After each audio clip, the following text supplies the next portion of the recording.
আসসালামু আলাইকুম বন্ধুরা, আমি আজ এসেছি মাগুরা জেলার মোহাম্মদপুর উপজেলার রাজাপুর ইউনিয়নের রাহাতপুর গ্রামে, যেখানে একজন নতুন উদ্যোক্তা আমাদের মোহাম্মদ ইমরুল হোসেন, সে নতুন মাশরুমের চাষ শুরু করেছে। আমি আসলে তার কাছ থেকে আজ শুনতে চাচ্ছি এটা কিভাবে শুরু করলো আর এটা সামনের দিকে কিভাবে আগাবে, তার কাছ থেকে আমরা সব শুনতে পাবো।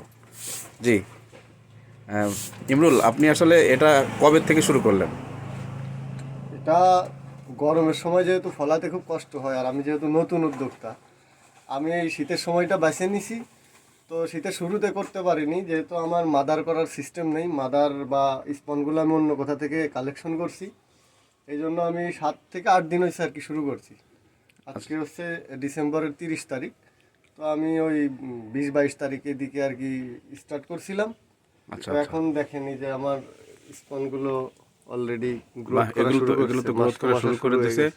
পাশাপাশি হচ্ছে, আপনি এটা কি কোনো প্রশিক্ষণ নিয়েছিলেন কোথা থেকে?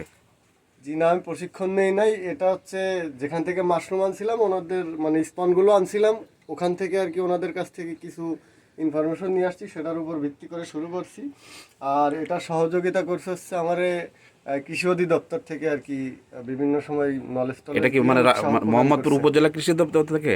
হ্যাঁ, মোহাম্মদপুর উপজেলা কৃষি অধিদপ্তর থেকে আমাদের ব্লকের যে উপসহকারী কৃষি কর্মকর্তা আছে সুস্মিতা ম্যাডাম, উনি আর কি মূলত আমাকে এটাতে করার জন্য উদ্বুদ্ধ করছে।